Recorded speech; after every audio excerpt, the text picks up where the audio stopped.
Hello, everyone, and welcome to another episode of the Dodgeball Podcast. In this episode, we're going to be recapping the events of the Elite North Region Round 2 tournament that took place this past weekend. And here to help me do so is Rebeccal Shappel, Eric Stone, and later on in the episode, Kenny Cox will actually be joining me as well. Guys, thank you so much for joining me and for lending your time. And I just want to get out of the way real quick. I'm so sorry to Brett and Mark for not being able to incorporate you guys into this episode. It's been a heck of a couple of weeks, so I just wanted to see if I can get two people and go from there. So without further ado, Rebecca, why don't you just go ahead and reintroduce yourself, and we'll start with that. All right. My name's Rebeccal Shappel. I play with Michigan State collegiately, and then I play for Final Justice for both Open and Pinch. Nice. And Eric? Yeah, Eric Stone, Captain TC Boosh. Awesome. Well, again, guys, thank you so much for joining me. I know it's kind of last minute, but let's go ahead and just get started with first thoughts overall. And Rebecca, you can probably take this one first. Actually, first of all, has your finger healed since the last time we spoke? Yeah, I'd say it's probably 90% better. There are still times that I'll, push it a certain way. I'm like, ooh, yeah, this still hurts, but Still no, sensitive. overall, pretty good. I can actually grip with my left hand again. Nice. That's right. It wasn't your throwing hand, right? It was your left. No, it was my non-throwing hand. That was the only good part about it. Yeah. What is it called?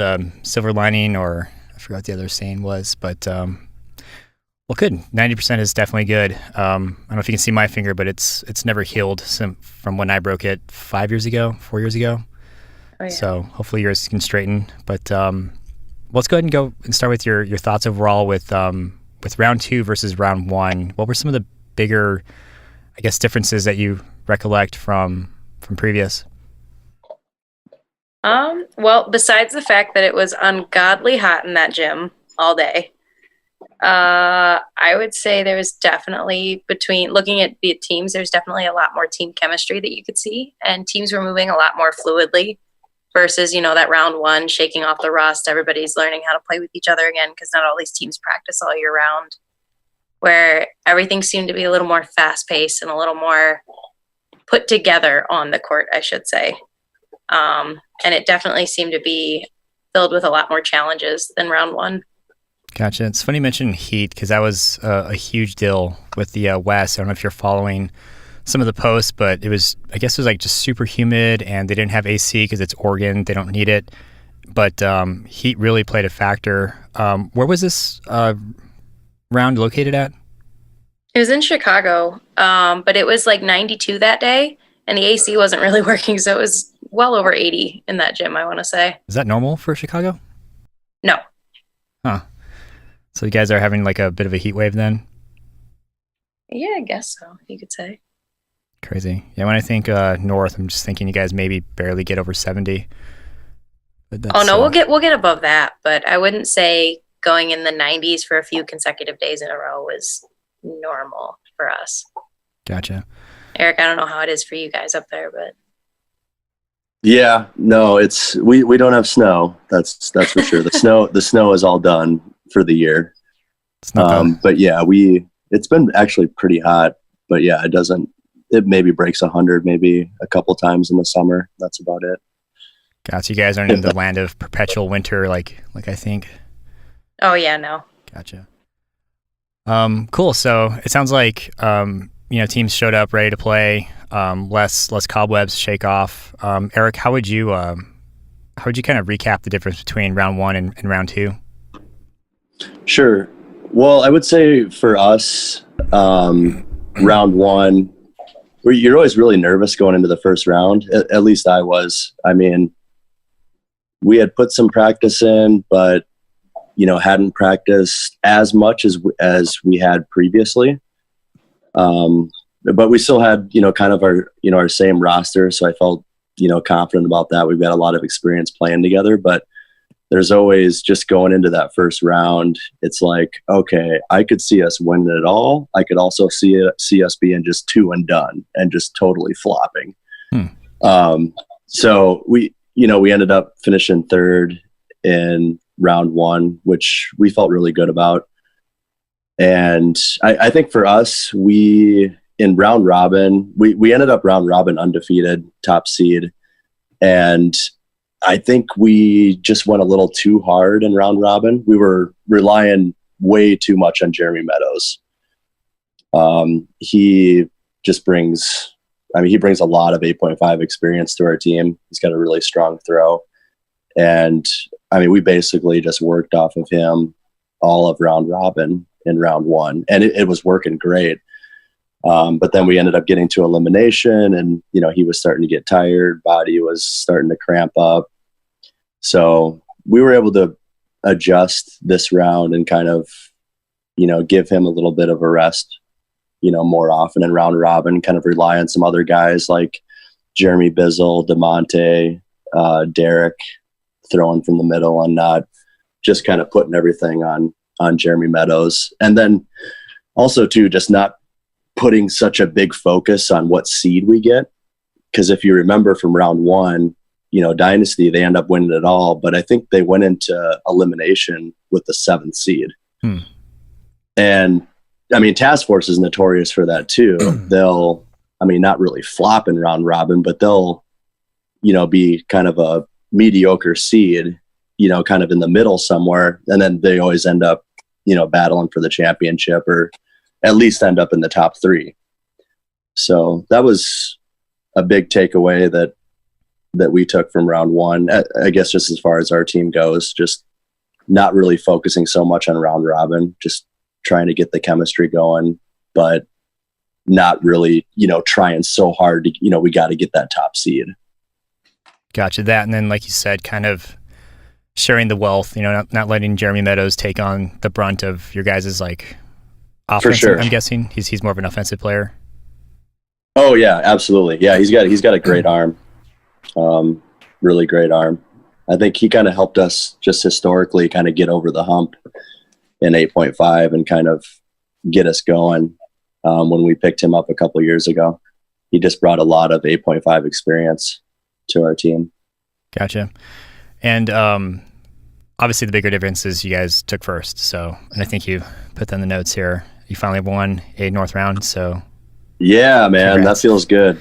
That feels really good. We finally won a North round.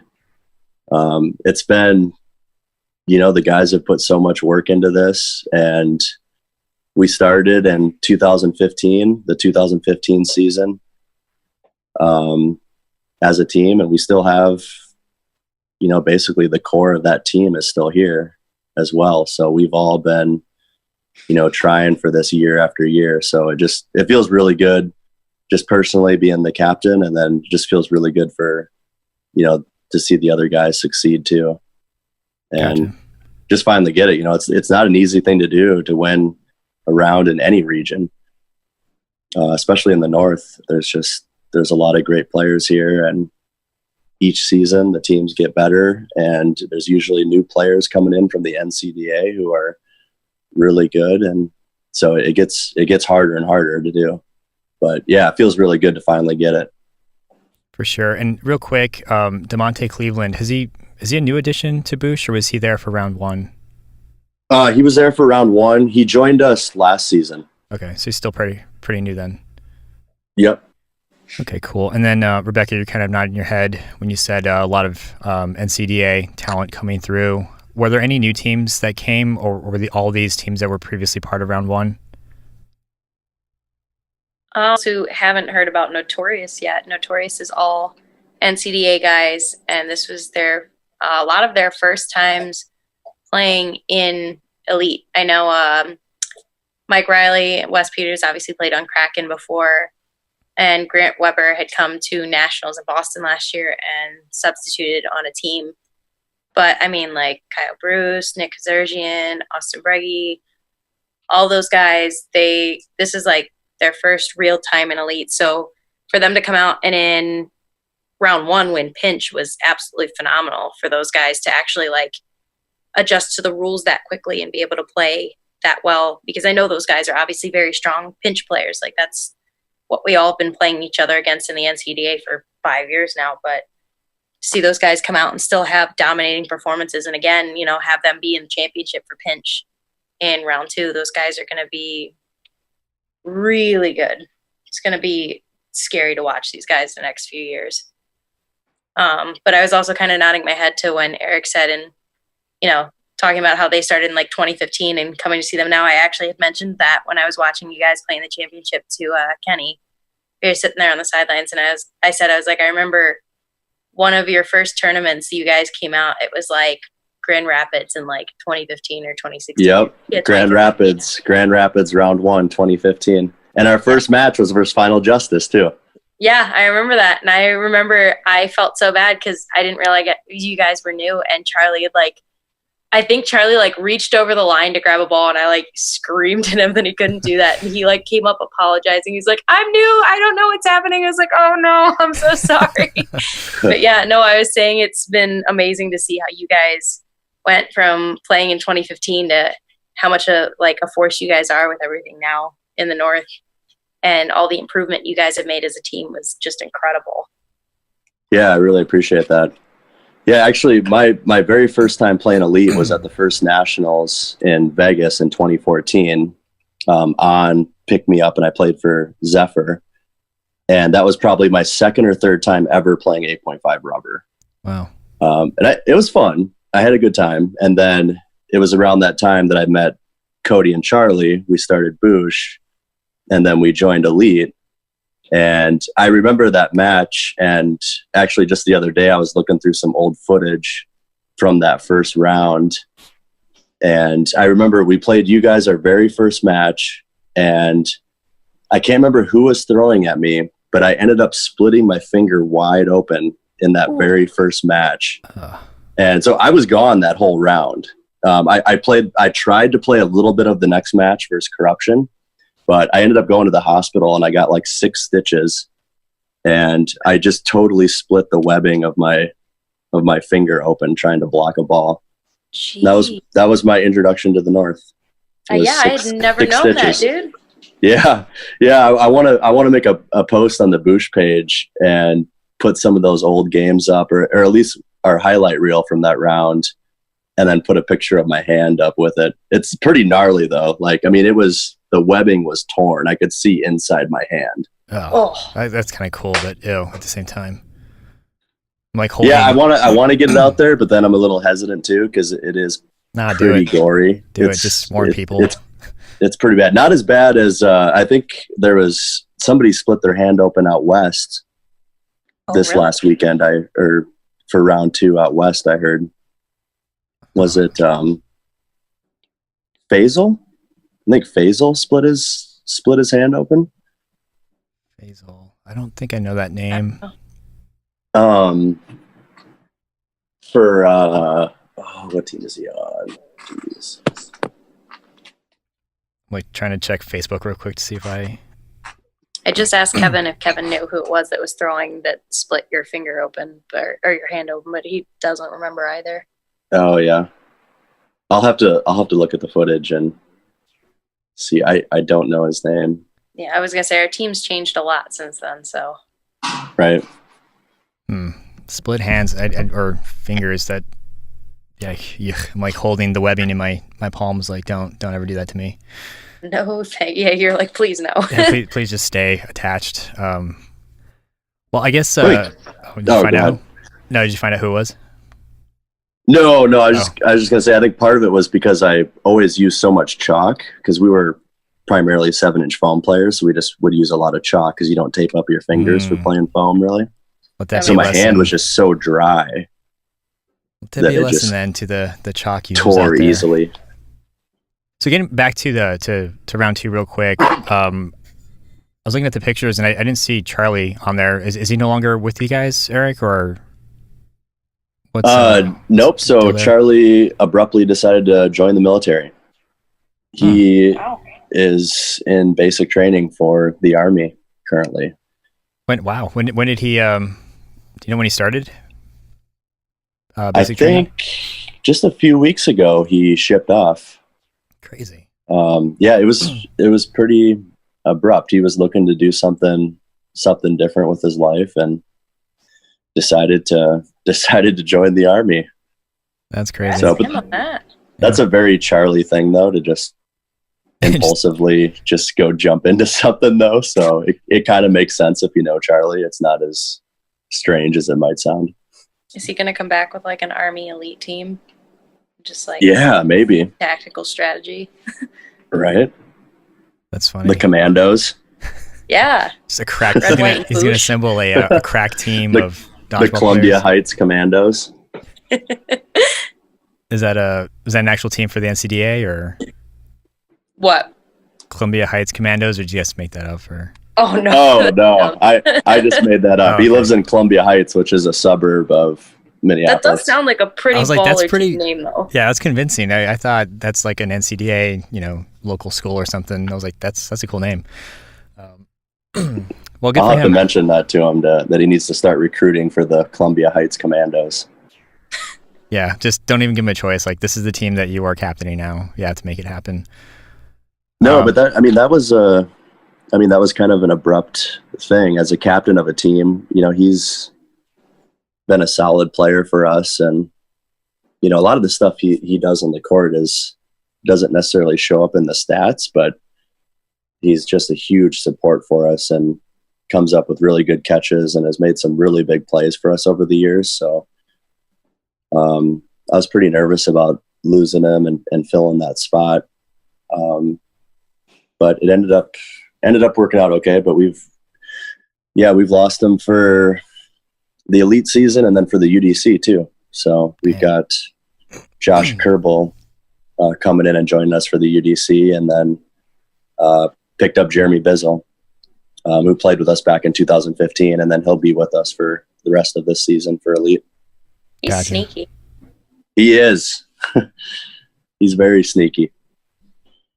Well, that's pretty awesome for Charlie. I mean, I don't know if he's listening at some point. If you ever do happen upon this episode, congrats. Being in the service is very rewarding, and sounds like you guys got like a big Charlie-sized hole with your team, but sounds like you guys are able to kind of work without him.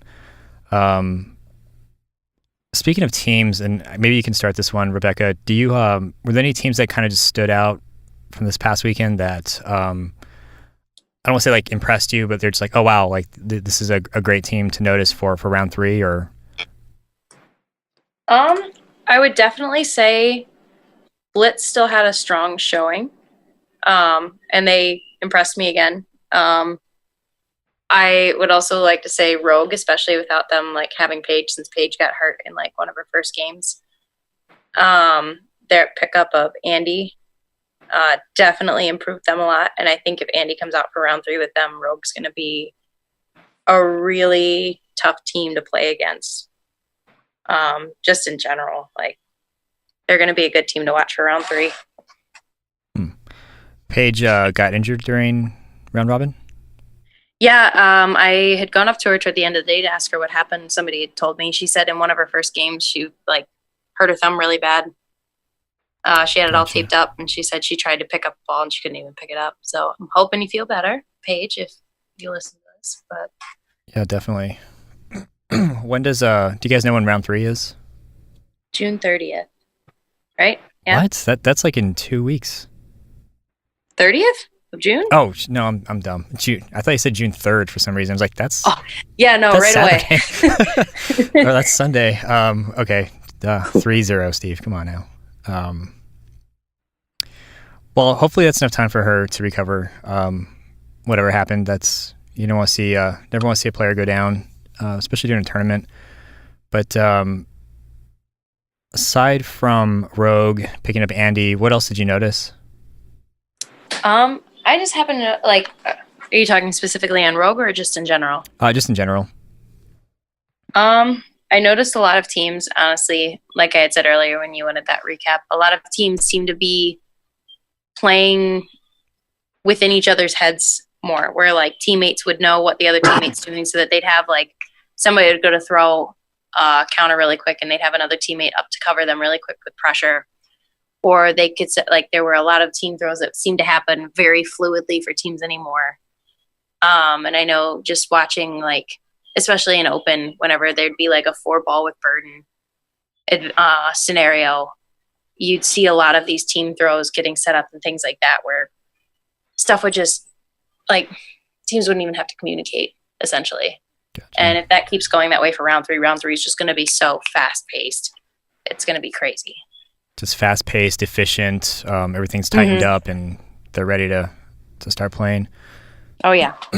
Yeah, that's kind of like the consensus with the South as well as the other regions. It's like you got rid of the round one jitters and shook off the cobwebs and kind of understood each other's like nuances and how to work with them. And then round two is just, with the exception of heat, you're there to play. It's just like another good old tournament that you're used to. So round three is probably going to be just exciting all across the board. So Eric, you can start with this question. What teams kind of stood out for you? I noticed that you wrote down some notes here on specific teams. Do you want to kind of get into that? Sure. Well, Dynasty, of course. We had three really good, really close matches against them in elimination. We actually didn't get to face them in round robin. We usually see them every round robin, but just the way the schedule worked out, we didn't face them in round robin. We had some really tight matches. I'm sure a lot of people saw those on the live streams. And then Kraken and Task Force always put up a really good fight and are really competitive teams. Those are always some intense matches against those guys. So was round robin cut short, or were you guys like just in separate pools that you couldn't play Dynasty? It did end up getting cut a little bit short. But then actually I think we had like 17 teams. So that's quite a bit to go through. Yeah, everybody I don't think was going to be able to play everyone either way, even if we went through the whole thing. I could be wrong though, but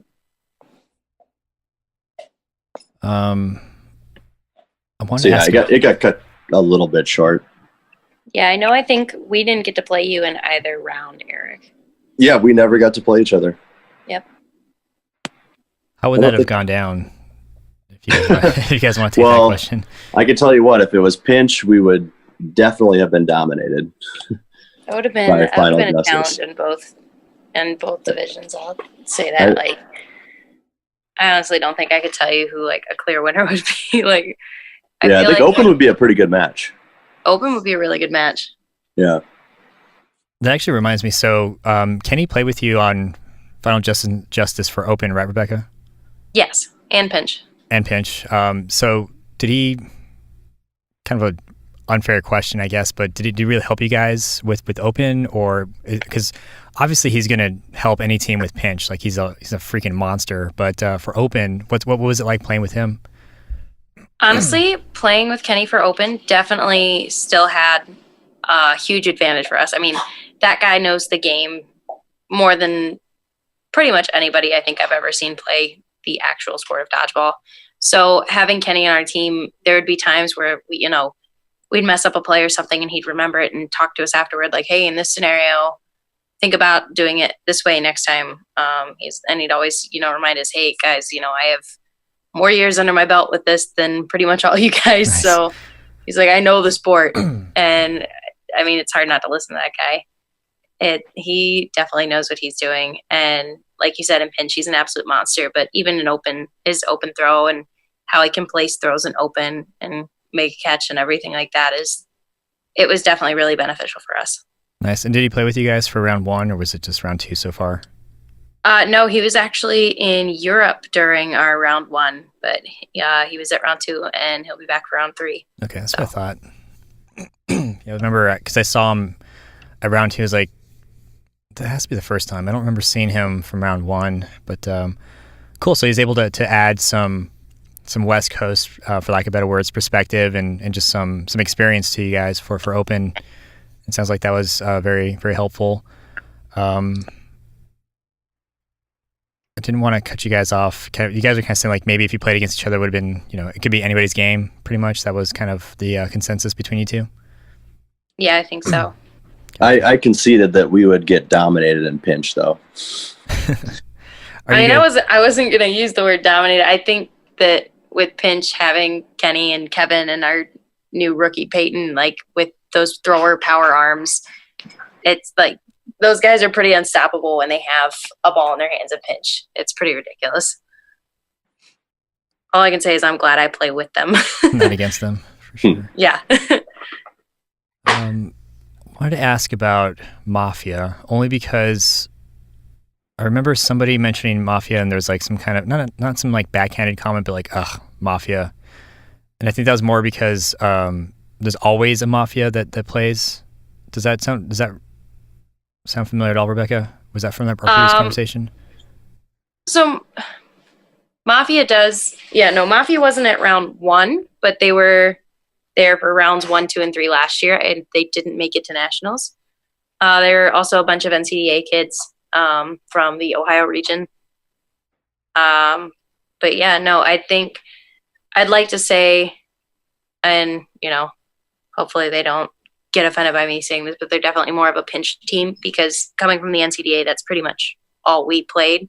Right. That switching to elite rules and switching to no grip is definitely a lot harder of a learning curve than keeping in your style of play and then switching to that. But I think those guys have a good shot as if they keep coming and obviously staying with it and working together on this. And I think it's just getting over that learning curve of switching from NCDA rules to elite rules, because I know there were 2 separate times when we played them that their teammates did the classic NCDA 1 step out of bounds to go for a catch or something, or to go for a block. And then the refs would be like, "Oh, you're out." And they'd look down and be like, "What? Oh no." But I think if they get into that and they get those rules down, they'll be fine. Gotcha. Yeah. And you can tell. You see that a lot with the new NCDA players coming out. They'll like slide back, or they'll keep one foot in, and you're reffing and you call them out and they're like, "What? What do you mean?" "Oh." So, oops. Yeah, it's all good. So do they, so I'm guessing you don't get any leeway, right? If a ref sees you step out of bounds, doesn't matter if you're, straight out of NCDA, you're an out and out. Like there's no mulligans for you guys. Yep. No. Out of bounds is lava. Yeah, I guess that's fair. I mean, you got to learn the rules. So, and going back to Mafia, yeah, definitely didn't want to pick on them. For some reason, that name stood out, and then I was looking at their open showing, and they were knocked out right away. But if you look at pinch, they definitely made it a little bit further. So, actually, so that reminded me of a question for you, Eric. You guys are primarily a foam team. Is that how you got your start, or? Yeah, definitely. I would say like our heart and soul is with like the 7-inch foam WDBF style of play. Got it. So when we first started playing Elite back in 2015, it was a huge adjustment for us. I mean, the styles of play are just so different. I mean, it's almost 2 different sports, really. Yeah, I think that's fair to say. And so, yeah, I mean, that just kind of adds even more than to your win. It's like we've demonstrated now that we can contend with the best in a completely different division that wasn't our starting ball. So that makes sense. Oh yeah, absolutely. And it's just a great feeling because we really worked hard for it. We got into the gym, and I know I had to get stronger. I mean, when I first started playing in 2015, I physically wasn't strong enough to pinch an 8.5 ball.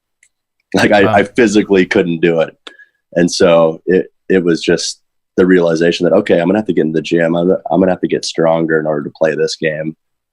And then doing that and getting into the gym with the team and practicing and playing 8.5 and then, finally winning a round. Yeah, it definitely feels good. It's just, we worked really hard for it. It wasn't something that just happened. We started practicing 8.5. We started practicing the elite style of play, and it finally paid off. Gotcha. So it wasn't like for the West, like you see a new team come in, take first. It's like, oh, well, yeah, they've been playing rubber for 18 years. That it's bound to happen. For you guys, it's still fairly new and pretty exciting. What about any highlight plays or matches? And we'll start with you, Rebecca, if you can take this question. Were there any things that just, I guess, holy crap, that was amazing, or things that you're kind of replaying through your mind? So this wasn't exactly a highlight play, but this is definitely something I need to note in shouting out. When we played Notorious, I know what you're going to say. it was down to a 3-on-1, and all three of their guys stepped over the line accidentally for us to win. Oh, man. Like all at once, they all went to team throw and just all stepped over the middle line. How did that happen? So, Really?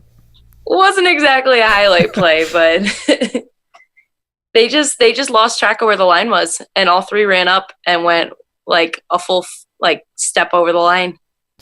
Jeez. That sucks, but that's got to be pretty funny. I mean, Yeah. it's happened to everybody. I mean, I love reffing, and then just watching somebody just nonchalantly just walking further and further into the other team's territory. And you're just like, wait, what are you doing? You can't do that. You're like three full steps over out of bounds. You're out. They have that sudden realization where they look down. They're like, I love how they have to look down. Like they don't believe you. Like, no, I'm not. Like, oh crap. It's like it's almost like comic or cartoony. mm-hmm.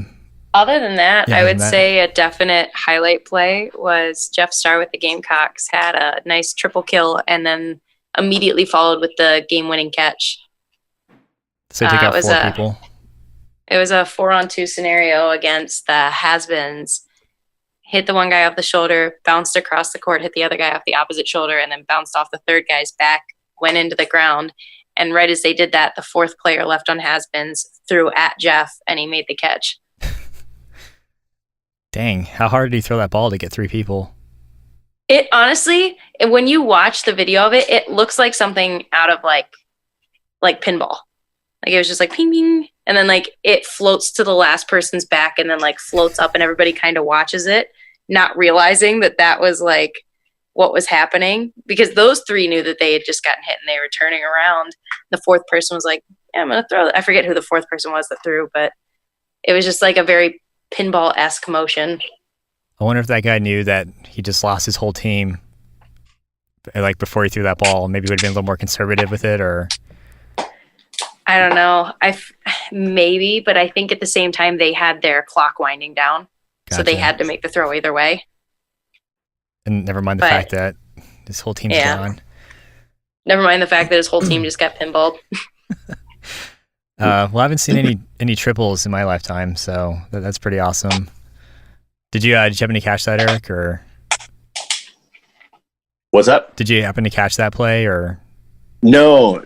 I think I saved the video though. I think there's a clip of it that I saved, and I still haven't gotten around to watching it yet. Gotta check that out. Well, how about from your perspective, any highlight plays or matches that you can recall? Well, I got to give a shout out to Brian Lyford from Kaiju. Actually, this is from Showdown, but he took out myself, and then he went on to take out Cody Foley in Showdown, and he's one of the final 4 for Showdown now. So I definitely have to give him a shout out. He played really well against us. He had a point blank catch at the line on me, and then actually I think he was down 2-0 to Cody in the next match and came back and won 3 in a row against Cody, which is not easy to do, especially against Cody. He took the whole thing down in New Orleans a few years ago. And the whole time he was wearing a Boosh jersey too. So he took out both of us wearing a Boosh jersey. That was awesome. But no, that was great. I'm happy for him. He played awesome. Very cool. And Rebecca, you didn't play Showdown, did you? I did not. I knew better than that. I was like, yeah, no, this is not going to go well for me if I do this. So I stuck to my open and pinch whenever I was needed. Gotcha. So Byron, Lyford, who are the other 3 that are left now for Showdown? Oh, it's Brian Lyford. Oh, Byron. God. Brian. But then Glenn, Mark Trapetti, and who was the 4th, Eric? Brian. Is it Miles? I think so. Yeah. Miles Gardner. I could be wrong, but yeah. Right. Yeah, we had all 4 of our Boosh players ended up getting eliminated from Showdown. While one of them was wearing a Boosh jersey, though. Yeah, And we two got- of which we got- two we got somebody beat. wearing Boosh. We got beat by people wearing Boosh jerseys. Oh, the irony. Well, that's awesome. So it'd be really cool to see like who takes. But each region's gonna produce one, right? For round 3. That's how it's gonna work out. Yep, they'll do the final 4 for each region at the last round, and then just the one after round 3 will be decided. Nice. Yeah, those are gonna be pretty exciting. Well, let's get back into let's get into players now. Rebecca, were there any standout players that you wanted to recognize or that you recall just having a great day? Alex Watkins definitely had a killer day. I mean, that guy's always a strong player for Corruption. But that guy definitely, there were a few times I saw him make like a point blank catch and then immediately do a sick no look cross. And he turned around, I just kind of looked at him. He's like, oops, did I do that? But that guy was playing really well this weekend in round 2. Always got some great snags.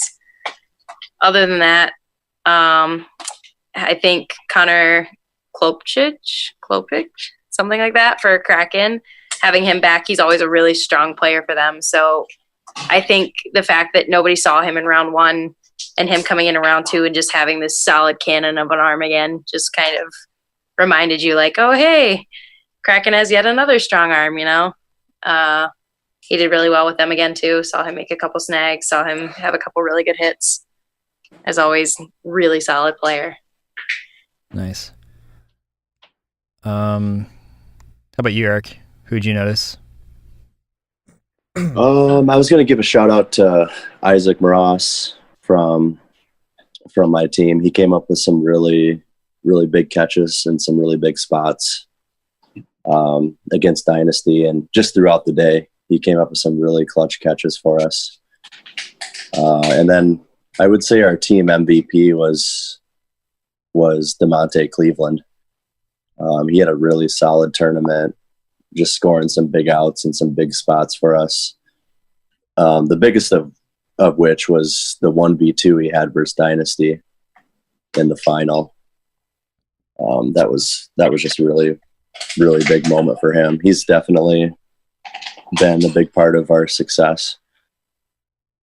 So he had a 1v2 against Dynasty and obviously survived that. Yeah, well, it was 2v2, and then we set up a multi-throw on Colin, and probably one of my, not necessarily a regret, but if there's one throw I could take back of my own, it would be this one. And so it was me and DeMonte throwing together on Colin, and my plan was to have DeMonte, kind of lead and go first, and then I was going to kind of follow and just take a little bit of speed off my ball and just try to place it, thinking that Colin would be, focused on DeMonte's ball. And I just ended up throwing a meatball just right up at Colin. He was watching my ball the whole way. He jumped and just right into his chest, and he was able to make the catch. So then it was 1v2 with DeMonte, and then I think it was Austin that came in for Dynasty right away.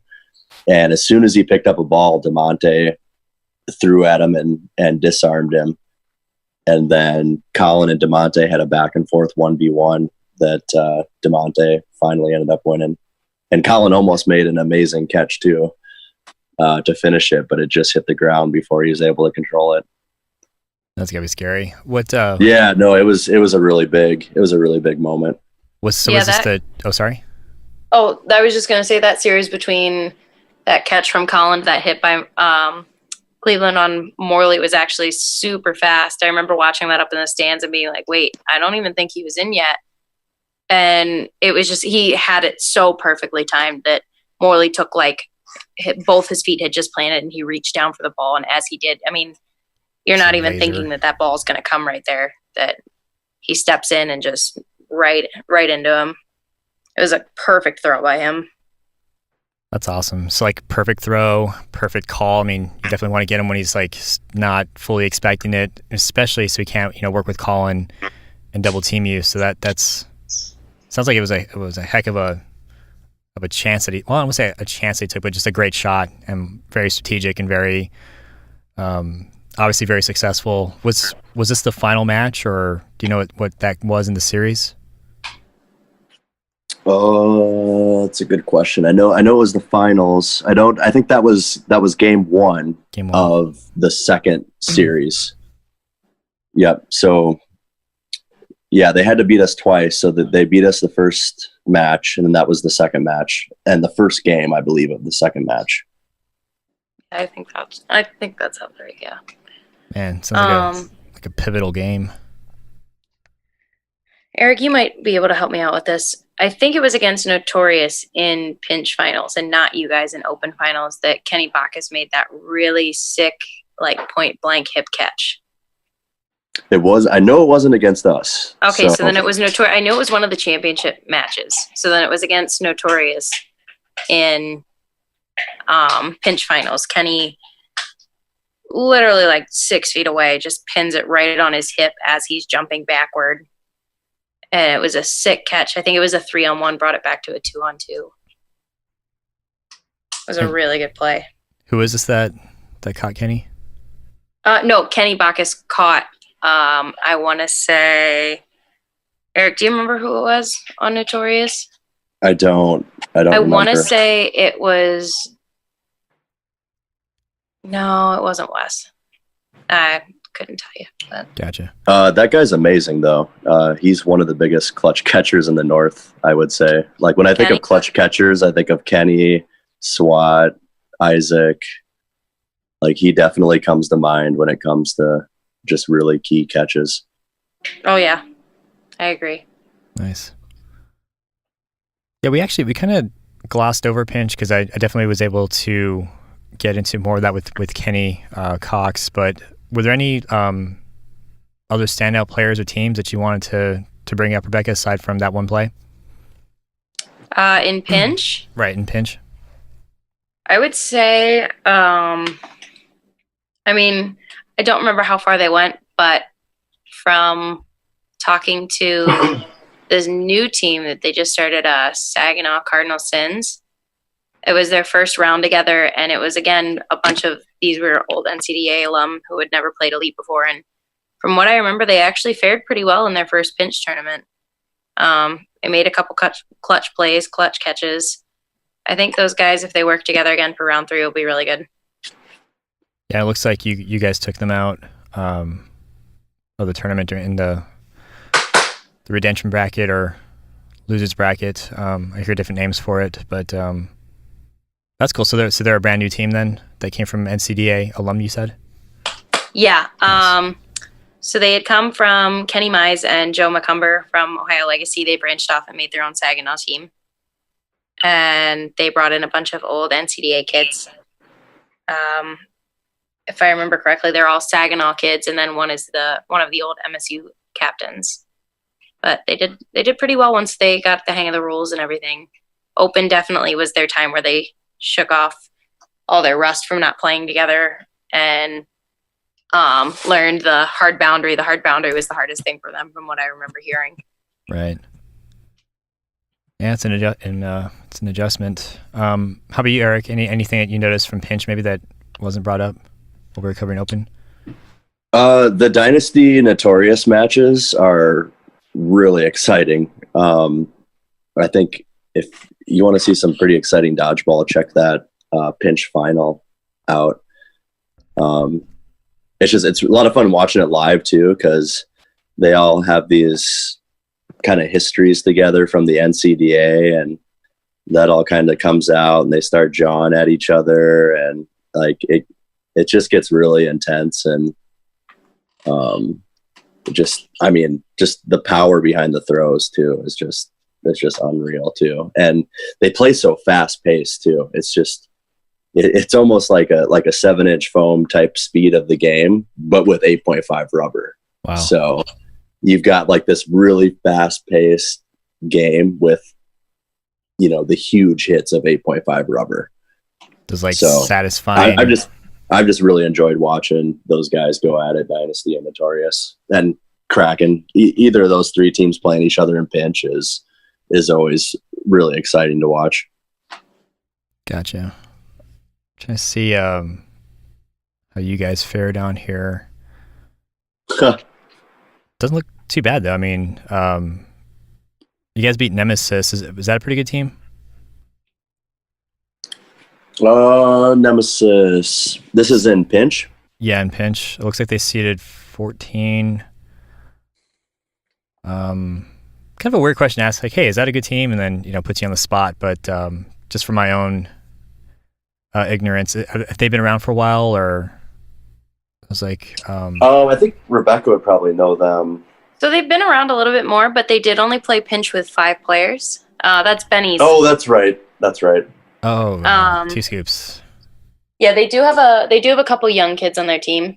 I know one of them is a freshman for MSU NCDA from us. But for them playing pinch with 5 players, I think they did pretty decent. Gotcha. We kind of just try to protect our fingers when it comes to pinch, mostly. It's like survival. I kind of wish we tried a little bit more, or it's not like if we really did try, we would necessarily do any better. But I think we're just really just trying to keep our fingers in straight lines and trying to just keep ourselves healthy when it comes to pinch. Not split your fingers open, which is apparently something you can do. Yeah, no more split fingers. That's crazy. It freaks me out about the webbing. Just like, I never thought you would be vulnerable. Now I've got something else to fear. You're right. This is going to sound like a crazy out of left field question, and I'm not sure if you guys would know who I'm talking about, but several years ago, there was this dodgeball profile called El Dodgio Loco, and he wore a luchador mask, and I'm trying to figure out who he was, but he kept his identity secret, and I'm just wondering, just because for some reason Benny Two Scoops Ramirez reminded me of that. Do you guys know by any chance what I'm talking about? Does that sound familiar in any way?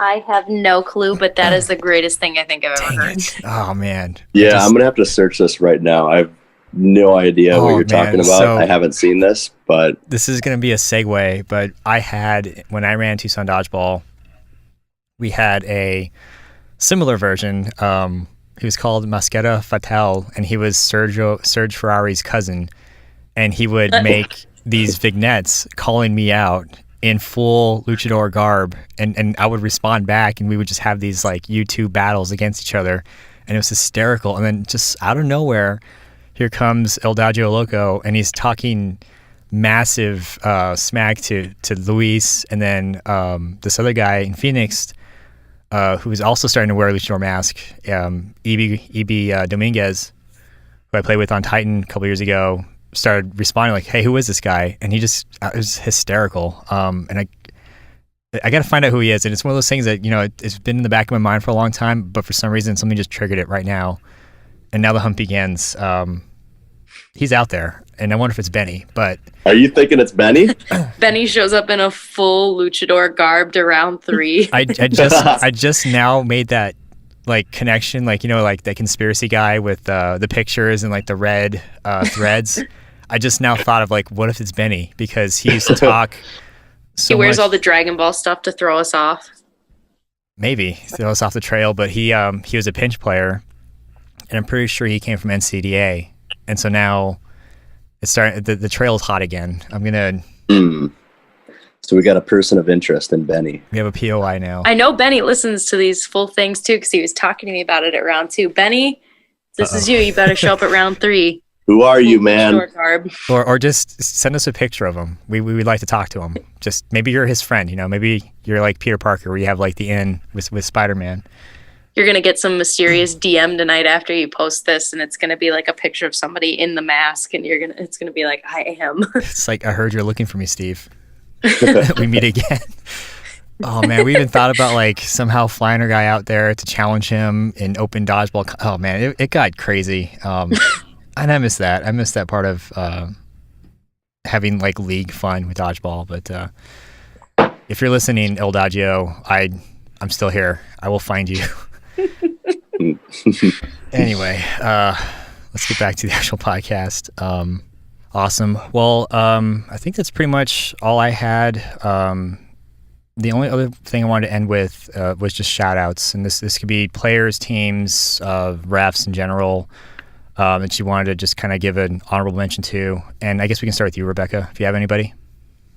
I'd like to give 2 personal team shout outs. One would be to our newest guy that jumped on with us. His name's Hunter Whitehill.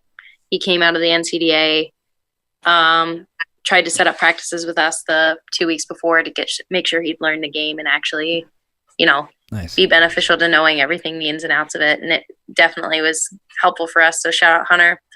And then as always, shout out Kenny Cox.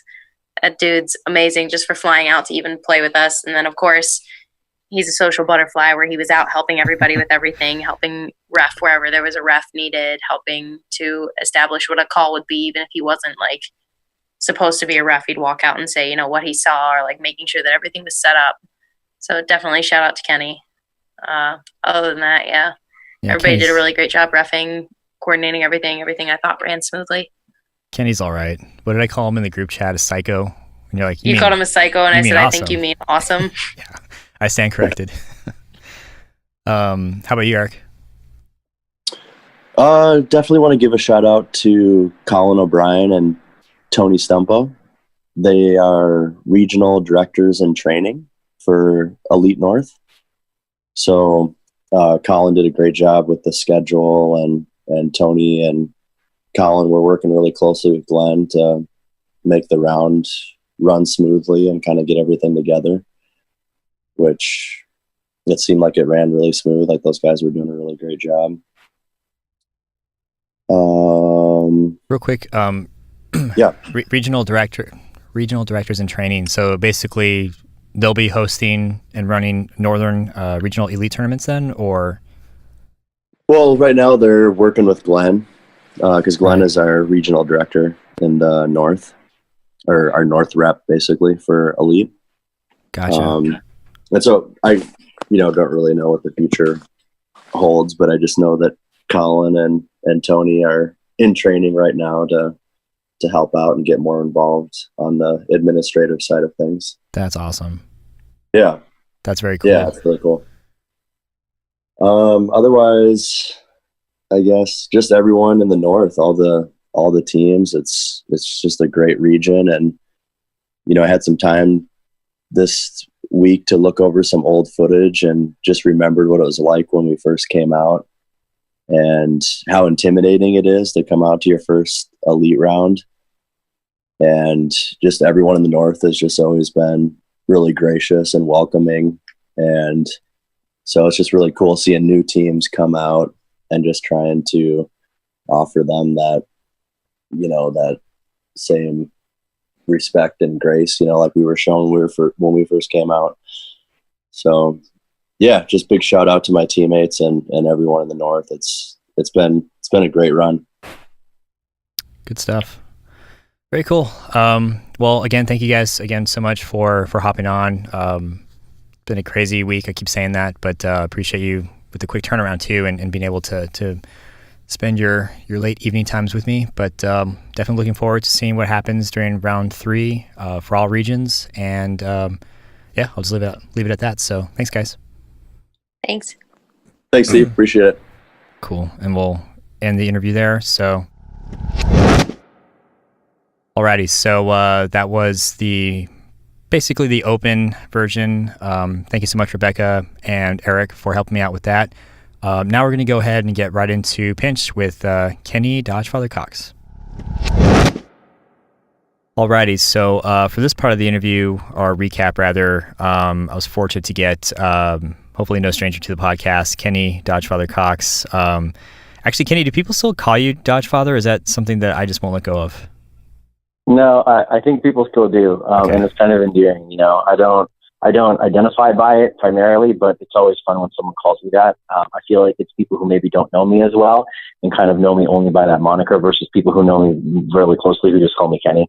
But I do enjoy hearing it from time to time. It is kind of cool to have a moniker in the sport and to be called by it. Gotcha. Yeah, I didn't want to get too ahead of myself because I keep referring to you as such, but I think I'll just carry that with me to my grave. I'll never let that go.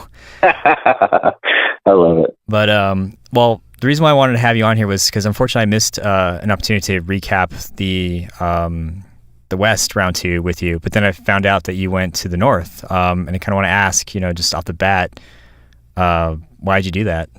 Just couldn't help yourself? So I had to play pinch. Interestingly enough, I didn't know if I was going to be able to. I was playing in West round 2 the weekend before, and I was playing against Fury, and Brody threw a ball at me, and luckily I caught it, but I ended up spraining my thumb pretty severely at the time. I thought it was a dislocation, but it ended up being okay. It was really tender. I ended up not being able to play the rest of co-ed for Elam, which bummed me out.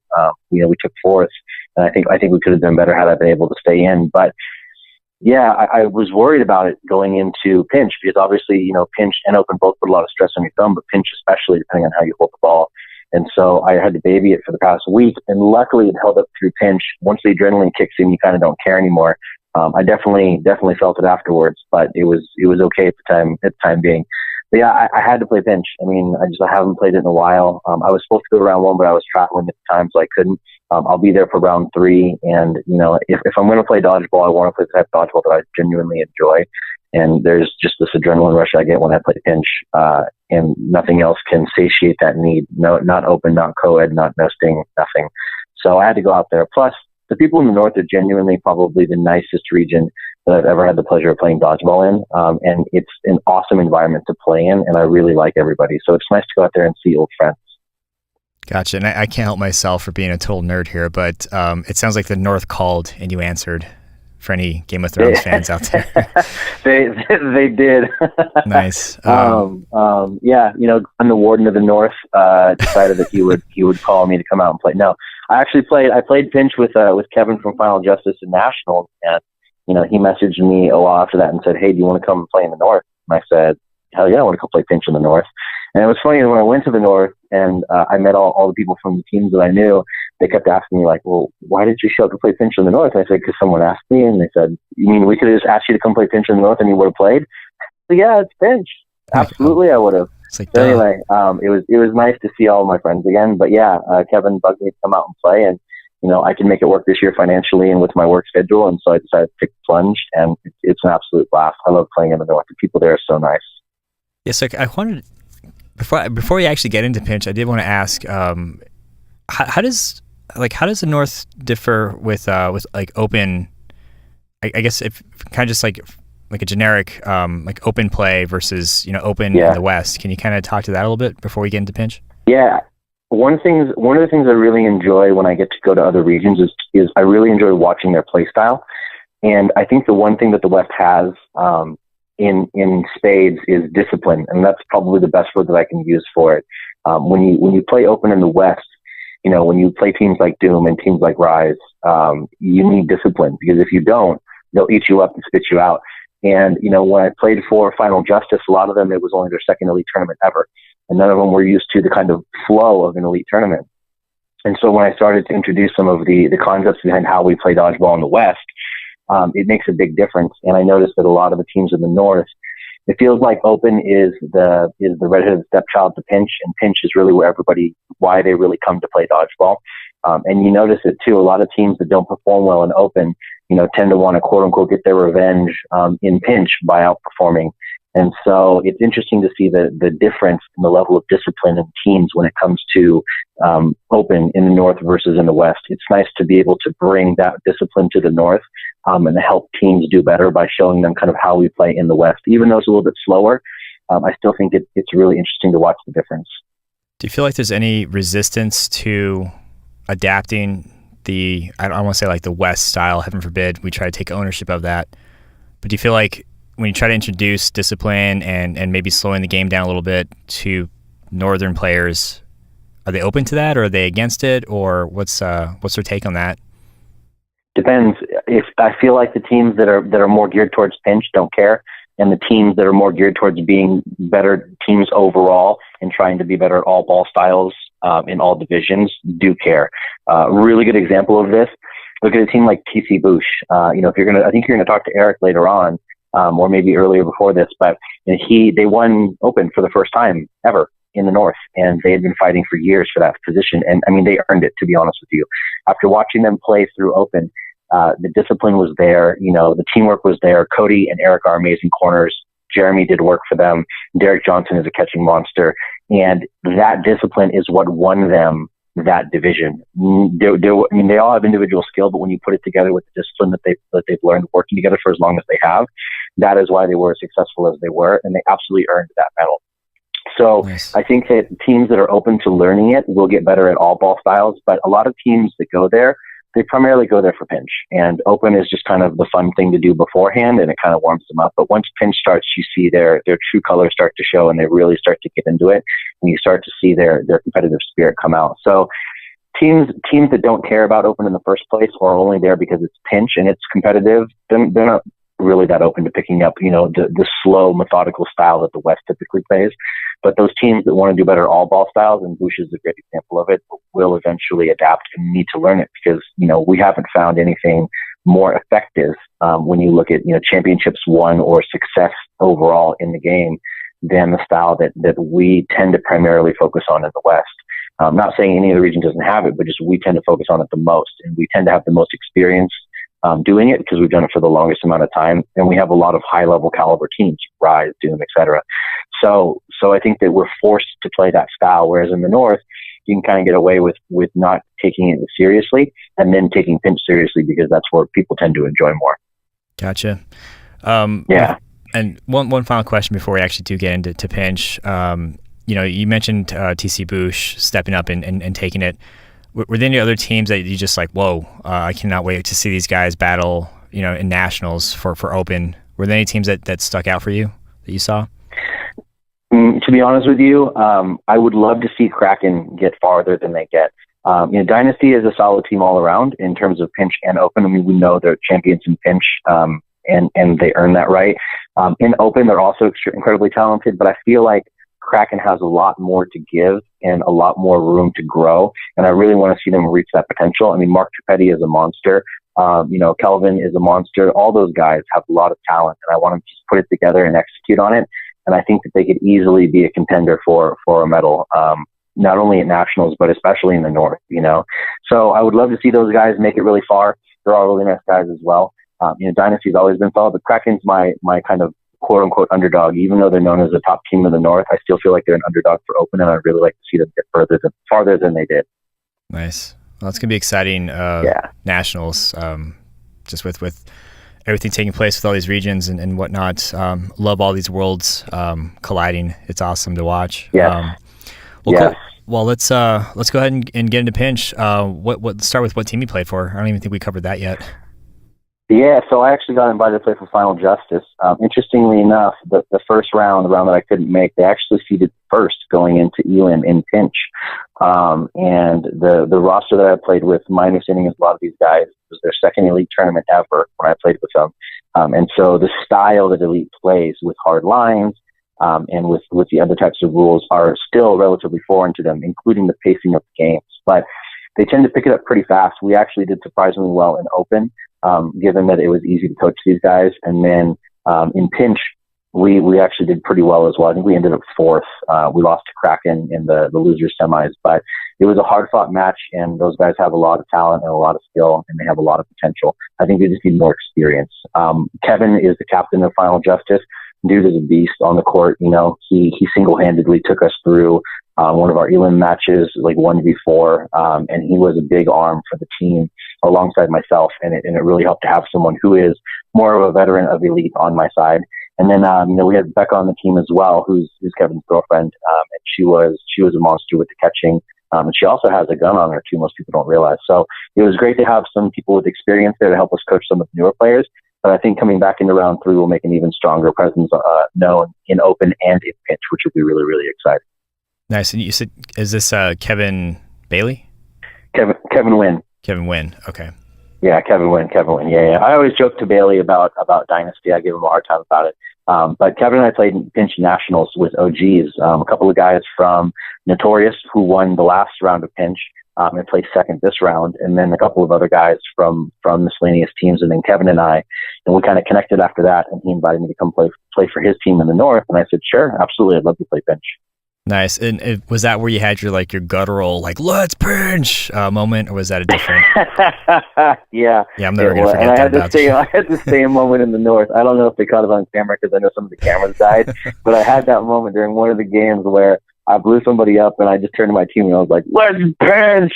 And they got so psyched. It was awesome. I love that feeling, man. I just imagine. I mean, you're cooped up in this tin plane for 5-6 hours, and you're just dying to cut loose on somebody, and you finally get the chance. So. Yeah. When I was warming up, when I ripped the ball just warming up, I was so ready to just take someone's head off playing pinch. So I was ready to go, and I'm glad that my thumb held up, and I'm glad that my arm held up. It's weird. I feel like I have more endurance playing pinch than I do playing open in terms of throwing, because the motion is so much more natural to me than it is to throw a ball open hand. Gotcha. So let's talk about some of the other teams real quick. So I noticed Dynasty won, and correct me if I'm wrong, Notorious won last round, correct? Correct. And Notorious actually came in without the top seed this round and knocked Dynasty into the losers bracket. So there's definitely a rivalry there, and those games are a lot of fun to watch, to be quite honest with you. I actually played with two of the guys that are on Notorious right now, Grant and Weber. They both played with OGs in Pinch Nationals last year, and then they joined Notorious alongside Michael Riley, who played for Kraken, Wesley Peters, who played for Kraken, and then a couple of other guys who I had just met this round. But they have an absolutely solid squad. They are very experienced with pinch, and they put up a really great fight against Dynasty, which was good to see. I always enjoy seeing somebody who's able to challenge the established champions. It's always nice to see fresh blood on the podium. I told Crystal that when Love Tap won round one last round. I told Eric that when TC Boosh won Open in the North this round. It's nice to. I also told Rainbows that when they won co-ed, in round 2. Right. It's just nice to see fresh faces. It tells me that competition is still alive. It tells me that teams are still struggling to be the best. It tells me that there's still upset potential in any division, in any round, and that keeps things exciting. Definitely. I mean, I'm just wondering who we're going to be able to say that to for Open. Looked like Titan might have had a chance with Doom, but. Yeah, nothing against Doom. I mean, what they're doing is incredible, and it's awesome that they're so dang good. But I like to see fresh blood, as you say. It's good to see what's that? Yeah, you and I are on the same page. You and I are on the same page with that, man. I love the guys from Doom. I'm bored as absolute heck of watching a Doom versus Rise or a Doom versus somebody finals. Yep. And there's two parts of me that have this mentality. The one part of me is God, I wish we had some fresh blood, and the other part of me says, well, if you want it, go earn it. Exactly. Go practice as hard as those guys do, and take the time to learn the sport like they do, and have the camaraderie and teamwork that they do. You can't be mad at them for being successful, considering they're successful, because they do what they do, and they do it very well. They've been doing it for a long time. So I understand both sides of the coin, although I would love to see somebody get out there and challenge them in the Open bracket. I mean, I'm going to keep practicing with Riot, and we're going to keep making a run for it, and forcing co-ed in the West, and I'm going to keep making a run for it, and eventually we'll be able to get up there, and somebody will knock them off the throne. But it's going to be a hard fought match, and whoever does it's going to have to earn it. They're not going to give it up easy. Well, I like that it implies that, let's say a team actually does challenge and beat Doom finally. That implies that they actually got their stuff together. They played as a team. They put in the hard work. It's welcoming in, hopefully, another team that takes Dodgeball as seriously as Doom. That's how I see it. It's not nothing, no ill will, not being jealous. It's finally another team stepped up. It's a competition, as you said. And I wonder if that's what happened with Dynasty. When Notorious took them out last round, they're like, no, we're gonna step up and we're gonna take this back. Unless I'm wrong, I'm pretty sure Dynasty was number 1 last year in North. Do you know by chance? I might have to look that up. They were. Okay. They were. And I spoke to Bailey about this. Bailey's a great guy, and I love that whole team. I sat with Bailey for a little bit, and I asked him, what happened in round 1? He goes, honestly, it was dumb stuff that we should not have missed, that we missed. We missed our shots. We didn't coordinate. We weren't talking. We just didn't take it as seriously as we should have. And, we got burned because of it. And he said, this round we're coming back with a vengeance. And after they lost to Notorious in the winner's bracket in Elam, I saw that fire light up in them. And I understand that fire. I get what it's like to have that burning desire to win. When I sit in with the huddles and I talk to the team, it's like, listen, I didn't fly out here to go home. I flew out here to win a medal. It's either we go home or we win a medal. What do you want to do? And everybody has that same passion, that same drive. I think what's nice is when you have a team that's as good as Dynasty and then they get knocked down, not only does it help other teams realize that there is competition that's still alive, but it makes Notorious better for wanting to continue their run and realizing they can't challenge the defending champions. And it makes Dynasty want to be better because they realize they can't rest on their laurels. They need to keep practicing. They need to keep competing. They need to continue to bring their A game. When we talked about pinch last time, I mentioned to you that, I want people to bring their A game against me 100% of the time. I'm offended if you don't bring everything you have. Right. If it doesn't hurt, it doesn't count. You should be bringing 100% of your effort every time you play against me. Otherwise, it's like I'm not a worthy opponent. And I think that, if you get complacent, someone's liable to knock you off the throne. And I think that Dynasty realized that very quickly during the Elam of round 2. And when they came from the losers bracket, they had that fire back in them that makes them a championship team, especially when it comes to pinch. When it comes to round robin, they seem to lack that fire. It's kind of like we're just messing around. But when it comes to Elam, they finally get it back. And it's nice to see that. I wish every team had that level of competitive fire every single time they stepped on the court. I think that it would raise the overall competition level of the elite significantly, and it would be a lot of fun to watch too. There's something very cool about watching the team that is A, very good at what they do, and B, loves doing it. Like with any professional sport, it's amazing. Like when Ketchum goes off on a rampage, or when you see somebody who's in pinch and they start knocking people down one by one, and they get that fire in them. It's very fun to watch, and it's satisfying to see them do what they do and do it very well. Yeah, it's unless you're on the opposite end, then you want to stop it, obviously. But when you see that happening, it's like got a contagious feel. You just can't help but want to cheer them on and take part of that, even if you're just watching. Did you when you saw Dynasty wake up and you saw that fire in their eyes, did you see that in every single player across the board, or was it just a couple of the players, or were they all just bought in at that point? Everyone's in.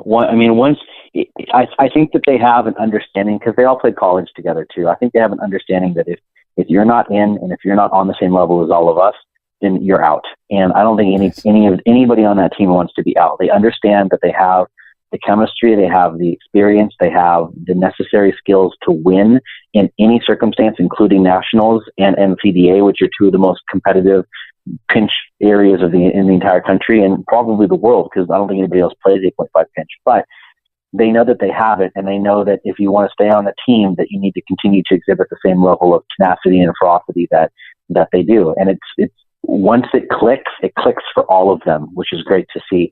Even if some of them are arms and some of them are catchers and some of them are corners and some of them have different roles, you can see that all of them take their role more seriously once they realize what's at stake. And I think that's really important to anybody who's trying to learn how to up their game. I feel like some people, when they come into it with the notion that, well, these teams are so good that I don't think that I could win. And so I don't know why I should be giving my 100% because it's embarrassing if I lose. That's not how you should be doing these types of things. I think when you go into it, you should be thinking, I'm going to give this my 100%. And if I don't make it, then it's a learning experience for me. And I'm going to come back, and I'm going to come back even stronger and harder the next time. And the teams that do that, those teams tend to benefit. Really, really good example. Look at Arsenal, round 2 of the West in co-ed.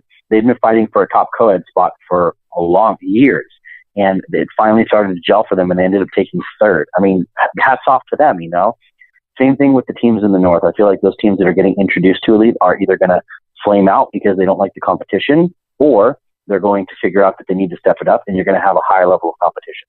If you look at, the West 3 years ago versus where it is now, it's a completely different landscape in terms of the level of competitiveness and the skill level of each one of the teams.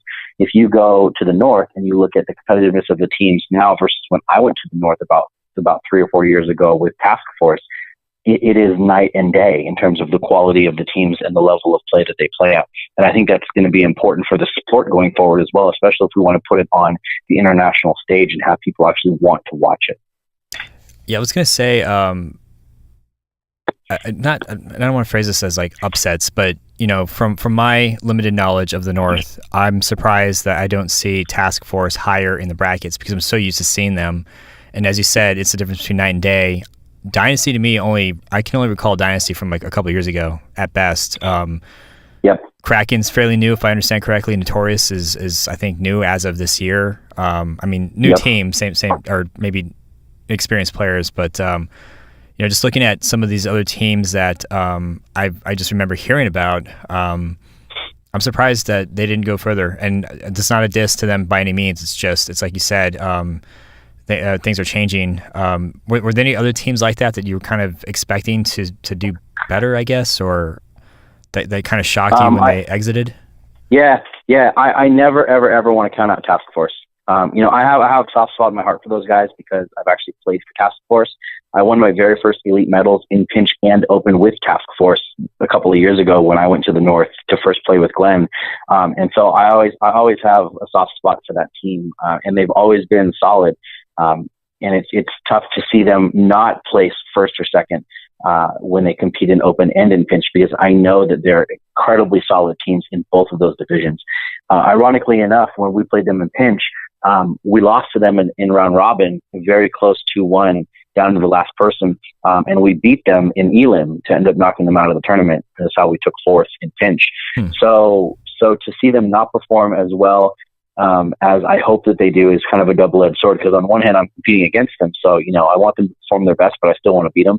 And on the other hand, it breaks my heart to see them not perform to the level that I know they're capable of. Those individual players that are out there, Furlong and Swat and Spisher and Zarin and all those guys are phenomenal dodgeball players, and they're also class acts. And so I want to see them propelled on the stage, not only because they're very good at what they do, but they're also good ambassadors for the sport. But yeah, Task Force was probably my number one that I wished had done better, that I thought would have done better than they did, because I know that they have the skill and I know that they have the knowledge and the experience to do that well at these tournaments because they've done it before. Gotcha. Well, Glenn, and I'm only picking on him because I know him, but he's a competitor, he's a fighter, so I'm sure he's taking notes and trying to figure out what he needs to do next with his team to pull a dynasty, for lack of better words, and just come back swinging. Yeah, I will say this: I noticed because I played with Glenn in the West on Force, and then I also have played with Glenn and against Glenn in the North. He brings a different intensity. He's a whole nother player when he's playing in the North. There is no comparison to the level of intensity that you see in him when he plays in the West versus when he plays in the North. I think a really good way of thinking about it is if you've ever seen him, anybody who's seen him do Showdown has likely only seen him do Showdown at Nationals because, he's been at Showdown for 3 of the past 4 years at Nationals. And that level of intensity is the same level of intensity that he plays with when he plays during the Elim brackets for open and pinch in the North. That level of ferocity. And it's very, very cool to watch because I get it. I understand where it's coming from. That guttural, visceral, primal, competitive spirit that is inherent in people when they understand what it's like to play competitive sports, especially one like dodgeball. Gotcha. Well, yeah. Round 3 will be interesting, and Nationals will just be even more so. I'm really excited to see it all coalesce into a battle across all divisions. Any other teams that shocked you or players that you're just like, oh wow, I'm gonna take note of that person, or I'm gonna take note of that team for round 3? I think who I'd really like to see make a really strong showing, and they did last year at Nationals at Pinch is Gamecocks. The Columbus Gamecocks. Not only are they hilarious, but they're also genuinely some of the nicest guys that I've met, and they're also very good at pinch. And they didn't make as strong of a showing as I'd like to see them make. But I think that they will do great things in the coming rounds. I think they have all the skills necessary to do it. That is, of course, unless they face Final Justice, in which case I have to take them out. But yes. Other than that, I think that they're going to do really, really well. One thing that's interesting to see is I think over the next several years, one thing that I know Mark has been focused on with Elite is getting NCDA teams, which for people who don't know is the National Collegiate Dodgeball Association, where they basically play, on a full-size basketball court, all pinch, and it's a collegiate level where this is where most of the North players are coming from. They're coming from MSU and Grand State Valley and all these other colleges, and they're primarily there to play pinch, and then they happen to play open as a result of that. And I think as they get ingrained in the elite culture and they really start to enjoy it, that we're going to start seeing some incredible teams come out of the North because of the massive influx of highly talented college players that are going to latch on to the elite style of dodgeball. Because let's be honest, we're playing this sport because we're addicted to it and we love it. And if you played in college and all of a sudden you're done with college, where do you go next? And the answer is elite, because you can play it for as long as you want. There's no requirement to be a certain age. And so I think people are going to latch onto it. And over the next several years, I think you're going to see some incredibly talented and incredibly competitive teams come out of the North, and I think it's going to make the entire sport better. Dynasty is probably the single best example of that. I mean, they made a run all the way to the finals of Open. It was Dynasty versus Doom in the finals for Nationals last year, or maybe it was co-ed. But either way, they're a really great example of what's possible when you have these college teams come in, take it seriously, want to do their best, and then put all their effort into it. And I wouldn't be surprised to see several more teams make a really strong run at some of our top spots, especially when you consider that most of the top teams, at least historically speaking, come from the West. So I think that balance of power is going to shift a little bit, and I'm really excited to see it. As long as we can capture those people and bring them into the fold and make them part of the Dodgeball family, it's going to be a really exciting time over the next couple of years. I'm very, very excited for it. Awesome.